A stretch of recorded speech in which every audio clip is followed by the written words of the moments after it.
like you to tell me a little bit about what happened from the last time I saw you on Friday. How are you feeling? Daniel Girard became the first patient in a groundbreaking telemedicine pilot project after he had a bone marrow transplant to treat his leukemia.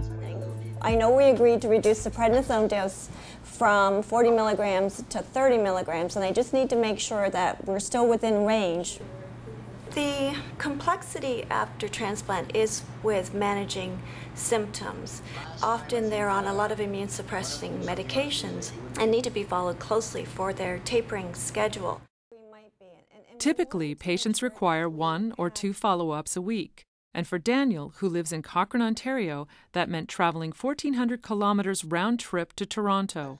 Now, thanks to telemedicine, he travels just minutes to his local hospital, where his local team links up with his Toronto-based specialist.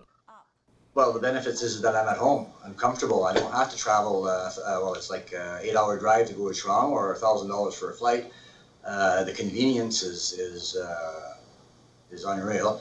There's just so many little things that I don't think is necessary for us to drive to the city to go see a specialist when we can do it right here on the television and the internet at the snap of a finger with the technology we have today. We're really the first program with the complexity of care to really put all of the diagnostics in, particularly this digital stethoscope and the testing of the cameras for oral mucosal assessment. And we really do feel like true pioneers. The project at the University Health Network is at the forefront of treating patients like Daniel. It is one of over 2,000 telemedicine programs in Ontario that are transforming healthcare, thanks in part to the support of OTN, the Ontario Telemedicine Network. Last year, which is 06-07, we supported over 32,000 patient consultations over a distance.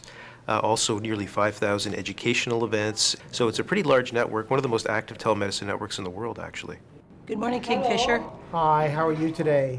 Which of you young ladies is my patient? OTN helps facilitate healthcare teams reaching almost every corner of the province, from small hospitals and regional centers to remote nursing stations serving Aboriginal communities. Telemedicine is improving access, quality of care, saving millions in travel costs, while educating, sharing knowledge and expertise. In fact, it's actually enabled us to bring our expertise to the patient. And in addition to that, the local community hospitals have learned from our expertise, so we have developed a much better partnership with our community hospitals. Well, I think you may need to extend again to the larger dressing. Otherwise, the area that's healed will soon again become problematic. Where I live in my hometown, these nurses, like Lynn, for example, and even some of the doctors, like they're not specialists. A lot of knowledge has been passed on to all these people dealing with immunosuppressive people like myself, and really come a long way, I think.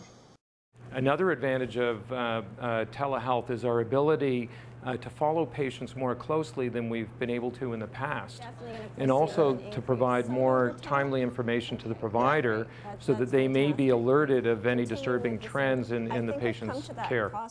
After today's assessment, Dan, I think it's really important that we do continue with the weekly follow-up by telemedicine.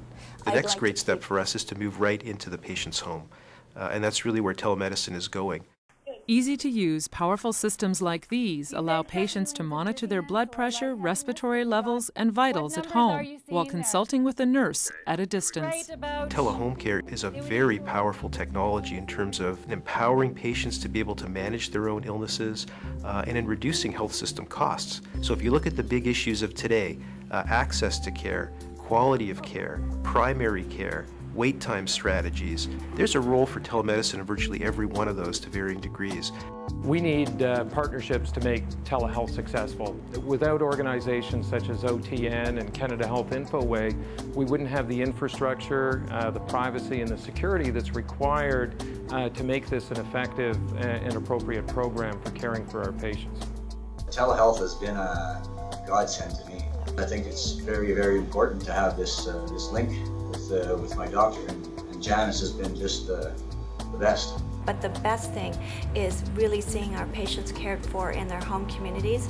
It's just been very rewarding.